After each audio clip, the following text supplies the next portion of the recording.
We worked for 21 months to do just what the legislature asked us to do, come up with a plan that solved health care issues for hundreds of thousands of Tennesseans, did it in a fiscally responsible way, both for our state and for our country, and came up and do that in a way that we could get an agreement from HHS. We did that as a plan that addressed real health care needs and the health care cost situation. So I think the main point I would make today is this.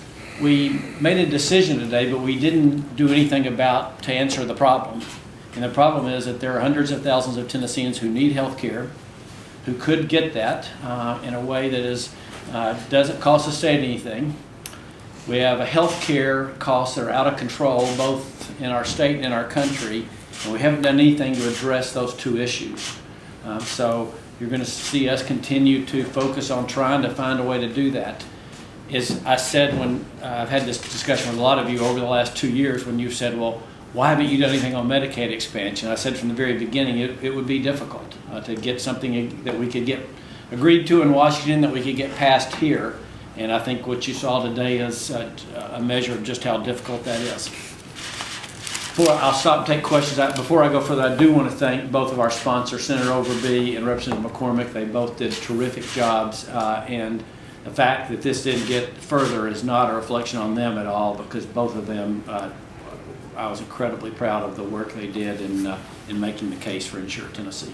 Governor, will you try again, or is this the end of it? Well, again, we haven't answered the problem, so the problem hasn't gone away, and the point I've tried to make Monday night is people elected us to come here to answer problems, and the problem still exists. There's still a lot of people that don't have health care, and so what that means is that they're not getting it at the right way, the right time, and the right place, in a way that makes sense both for them and for the economics of the issue. And we still have health care cost issues that hadn't gone away. So I don't know what the next step looks like. But again, as I said the other night, I think people elected us to answer problems and to come here to make a difference, and we've got to figure out a way to do that. Are you considering pursuing this in the regular session? Well, I mean, we're open to the idea of doing that. I mean, I think we're not going to do it unless we have some encouragement that, of a path to do that. And today, 30 minutes after the vote, it's hard to see what that looks like. But again, it feels wrong to me just to say we got a big problem, but we tried and we're not going to do anything else about it. Is there any, will you be talking with HHS again about possibly getting some changes in the way? Well, like I said, I don't, it's not my nature just to give up, but I don't really know what we do there. I mean, we really did get a negotiated deal with HHS that I think went as far as they can do within the Affordable Care Act law that they have to deal with. And we continue obviously to see ideas, in Indiana's plan and other things that we think could have been and were part of our plan. But right now, I don't know what we would go to and ask them different from what we got that they can do within the law. Now, we can all say we don't like the law, and I don't like the law either, but right now it's the law, so I don't know what else we would go and ask them for. Lieutenant Governor Ramsey says ultimately the absence of a clear written agreement between the federal government and the state of Tennessee has made passage impossible. Well, the agreement, the amendment or the waiver that we submitted, the amendment to the waiver we had submitted is what that would be. Now, obviously we didn't have a signed approval back from them, and we offered some people in the Senate, hey, if that would make a difference, we could get that back. We could wait and get that back. We're 30-day period ends, I think, next Monday, and then it'd take them whatever their approval period is, but we could get that back. We didn't get any indication that was going to change a whole lot of people's votes. But what was in the waiver amendment is what the deal would be. Governor, what do you think you could have done differently leading up to the session in order to? Yeah, I mean, I think obviously one of the things that was difficult is we didn't get the approval from them until December. And then we only had to put the waiver together to put it in their hands till January 3rd or 4th, 5th, whatever, I can't remember whatever that first week of January is. So I would have loved to have had more time to go out in people's districts and explain it and help people understand it. Because number one, I do think the state's for this. I think the people in their districts, actually, when you get right down to it, support what we were trying to do. I would have loved to have had, if we could have gotten that approval earlier, would have liked to have had more time to do that. And I came here to try to answer problems. And, you know, when you go out to Cookeville or Camden or Mountain City or Memphis or wherever you want to go, people, they're not into the inside politics we're playing around here. They're into, well, what are you doing to answer the problem? And I still think that's what people care about. Governor, do you think it was the policy itself or the politics that made this fail? You know, I don't want to speak for, I can't speak for members. I think different things for different people, if you want an honest answer. I mean, I think there were certain people that just couldn't quite get comfortable with the policy, and they had a lot of questions about, we don't trust the federal government regardless of what you say. And that was a hard hurdle to get over. For other people, it was just, you know, I'm just afraid that this is Obamacare, and as much as we tried to show the difference of why this is not, some people just couldn't get past that hurdle. Governor, you had said that I believe you said you needed to see some support before you might bring this back up again. Fair characterization? Well, and what would that support be? I mean, this is awfully early. I mean, okay, this is all 30 minutes old, and so I'm not going, what we have to see is a reason to have a path forward. And, you know, like I said, right now, 30 minutes later, it's hard to figure that out. I think my main point would be that the need hadn't gone away. I mean, you spend enough time doing this, and you do start to hear enough cases of the example I gave the other night. You know, a guy with hypertension lived in Jackson, didn't get treated, didn't get preventive care, ended up in the hospital, ended up in rehab. That cost all of us a lot more money. It ultimately cost him his job because he couldn't work anymore. And you kind of start to understand. There's this picture a lot of folks have, unfortunately, that these are all people who are somehow looking to get a deal off the government. Well, maybe there's some like that, but there's a whole lot of people that really need health care, and not getting it in a preventative way hurts them and hurts all the rest of us too. And so the problem hadn't gone away.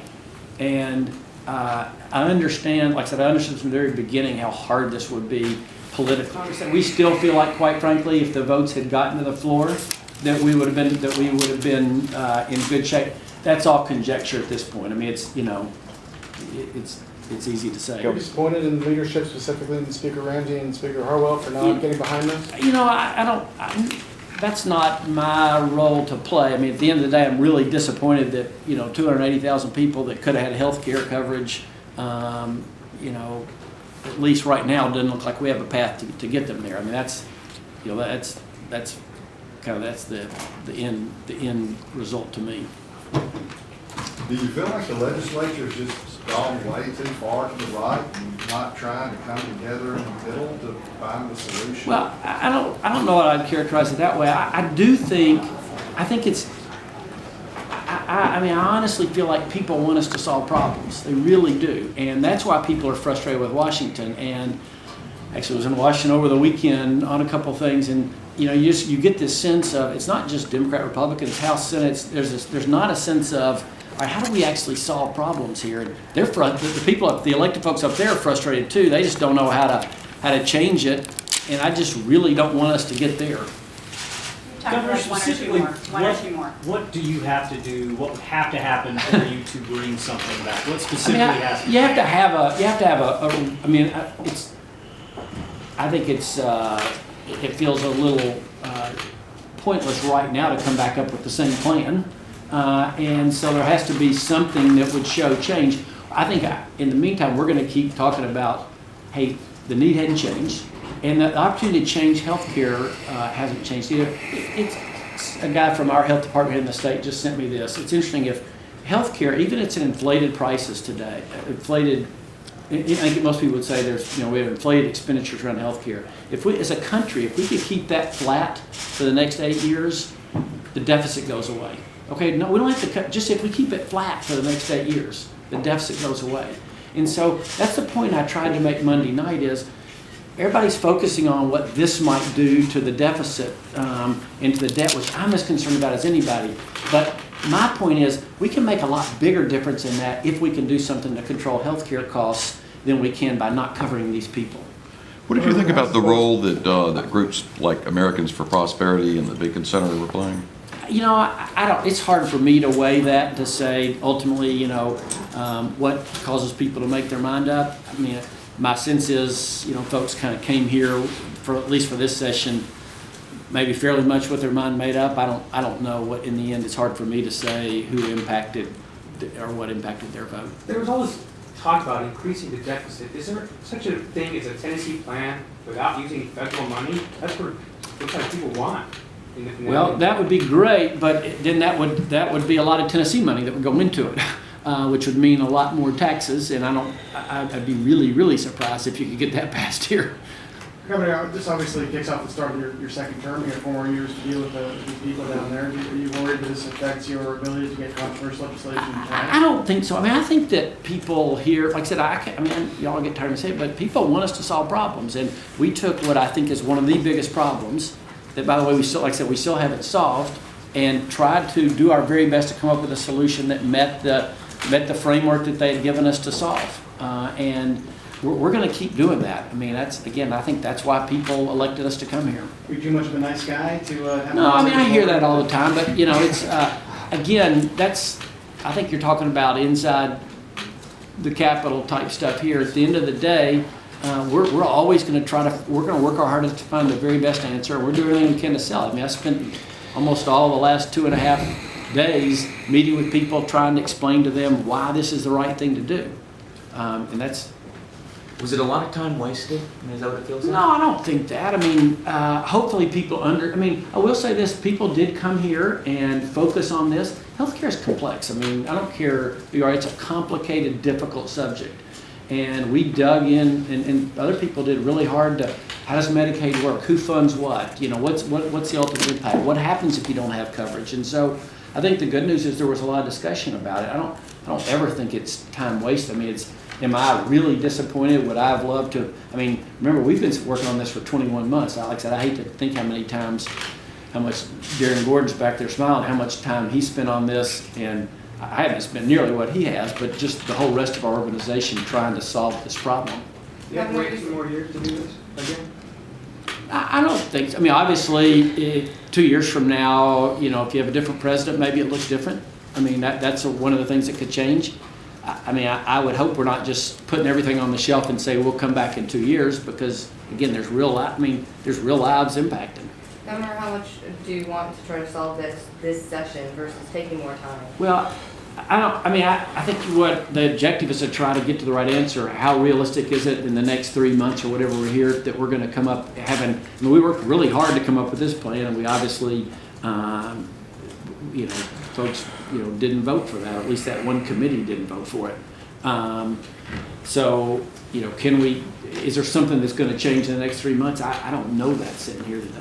Thank you, Mom. A lot of people have said, you know, they have reservations because of the pending Supreme Court decision, and they might have supported it. I think that, to clarify on that, that's really affecting a different population than we're talking about. That's for the folks who are currently getting subsidies. So primarily people from 400% of poverty. So if an individual is $45,000 a year in income, down to the poverty level, those folks are already getting subsidies. And so the question is, if they rules out that you can't do that on a federal exchange, what will happen to them? So rather than, I think that situation won't necessarily provide clarity to this one. If the Supreme Court overturns it, it actually just brings another issue back in terms of, are we going to say, okay, those folks are off because we don't have a state exchange, or are we going to do a state exchange? So that decision, whatever it would be, doesn't solve this issue. It just brings another question.